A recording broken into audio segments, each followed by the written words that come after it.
All right, so it's come down to this for the 68 Eternal Six League. This is going to be the Stanley Cup final. There are two teams remaining, the Toronto Maple Leafs and the Boston Bruins. And I'm trying to do this kind of hockey guy style. I actually tried to be even more like him in the first couple of takes of this video, full disclosure. And it wasn't working as well, so I'm just going to try to do me, whatever that is. So the goaltending matchup in this one, I updated all the stats last night. I decided to wait until the end of both series in order to do that, and I was a little surprised by how some things came out, and in a good way, I think. So, for starters, the save percentage between, Perrant and Favel, it's a difference of .001, 935 for Perrant, 936 for Favel. I like that. Perrant, of course, he's undefeated in the playoffs. Toronto swept Detroit. Toronto finished third overall. I could have put that here somewhere. I should have, actually. Let's do it live. So Toronto finished third overall in the regular season. And in the first round, they were matched up against the second overall Detroit Red Wings. Toronto ended up sweeping Detroit. And, of course, Boston, they finished first overall during the regular season. But they were forced to 5 games by the New York Rangers. So Boston definitely had a much tougher go of it, has had a much tougher go of it so far in the postseason. For the Toronto Maple Leafs, and bear in mind that these stats are arrived at after only 3 postseason games played. You have Bob Nevin back and healthy towards season's end, and he's resumed. He's kind of picked up where he left off. Why did I allow New York to let go of Bob Nevin in the draft? I'm sorry to the New York Rangers. Bob Nevin here, though he is Toronto alumni. He has 4 goals and 5 points in 3 games. Dave Keon with 3 goals and 5 points in the 3 games. Noel Picard picking up assists, beneficiary of playing with some good lines, on some good lines. Ron Ellis scored 2 goals in game 3. George Armstrong I wanted to have here as well because his 3 points already in the playoffs are greater than what he achieved during the regular season. Mind you, a guy like Armstrong gets less ice time at this point in his career. But I really like the storyline that's emerged of a player who, a veteran, pretty much every playoff in real life, you do see those veterans kind of turn back the clock a little bit and emerge and be able to produce a little bit more offensively. Armstrong's been pretty good when he's needed to be. Paul Henderson, on the other hand, 8 goals in 10 games during the condensed regular season. He led all players in goal scoring with that 8 and 10. And his 1 goal so far in the postseason is an empty net goal. So he's yet to beat a goaltender so far in the playoffs. Ab McDonald, he's been pretty steady, pretty consistent as, secondary, helpful chip-in offense for the Toronto Maple Leafs. And I put the asterisk here by a couple of names that even though right now they're out due to injury, they are back right now. They're not back right now. What am I saying here? They will be back at some point in this series, and they are Bert Marshall and Howie Menard. Marshall, useful defenseman. Howie Menard, pretty useful two-way forward.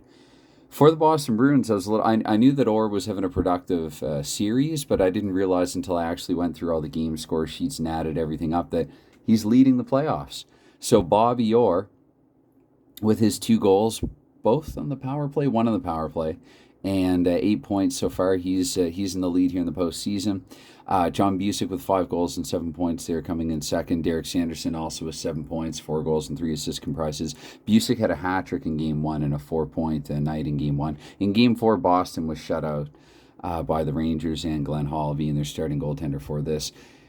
Some names here I guess probably you wouldn't recognize with the respective rosters in real life, but of course the Eternal Six, these are 2/3 redrafted rosters that ended up actually drafting a pretty good number of players on other teams, although this is kind of what I had intended actually, was to redraft and fortify the teams, but for the core of the teams to remain relatively strong and stable in what it would have been in 68.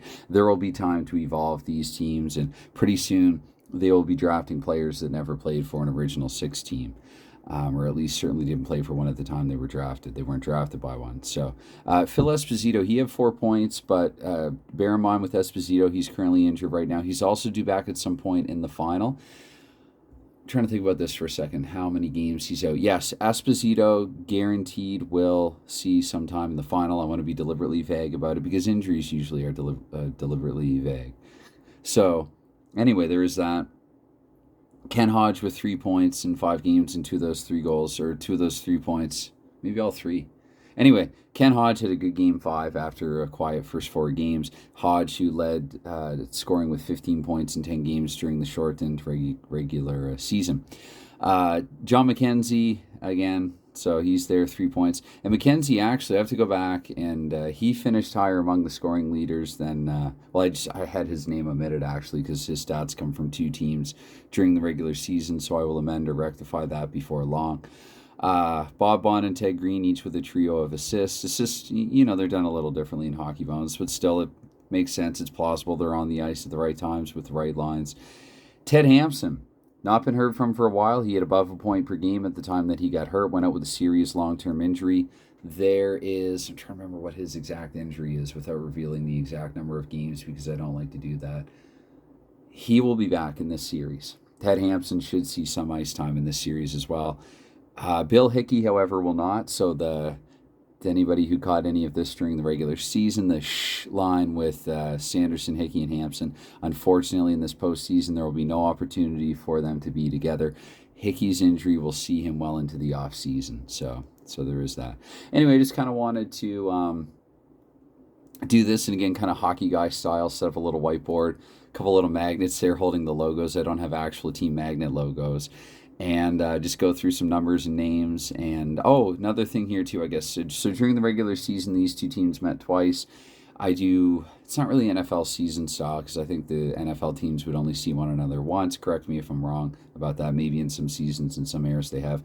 But what I do know here is that, Toronto played Boston. This was in week 2 that the Bruins defeated the Maple Leafs by a score of 6-3.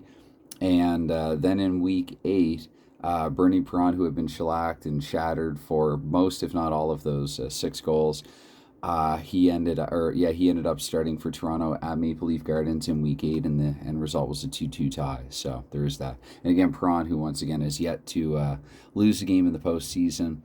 The numbers are outstanding for both netminders. Favell may be feeling a little snubbed in that Glenn Hall ended up winning the Johnny Bauer Trophy, which is my equivalent of the Vezina Trophy for the best goaltender, the award. Although in this era, too, I think the Vezina was more of a statistical award than a subjective one. And Glenn Hall did lead the league both in save percentage and also goals against average. So anyway, take that for what it's worth. I just thought I'd do a quick video rather than try to tack this on to the beginning of a game because those game videos are already kind of long. I thought that I would just try to, do this separately. So I'm going to start rolling this out before long because I don't know about anybody else. I can't necessarily expect anybody else would look forward to something like this, but I know that I am. So I don't think I'm hurting anybody, at least by, just wanting to be a geek like this and do a thing like this. All right. Cheers. Thanks. Cheers. Thanks. Bye for now.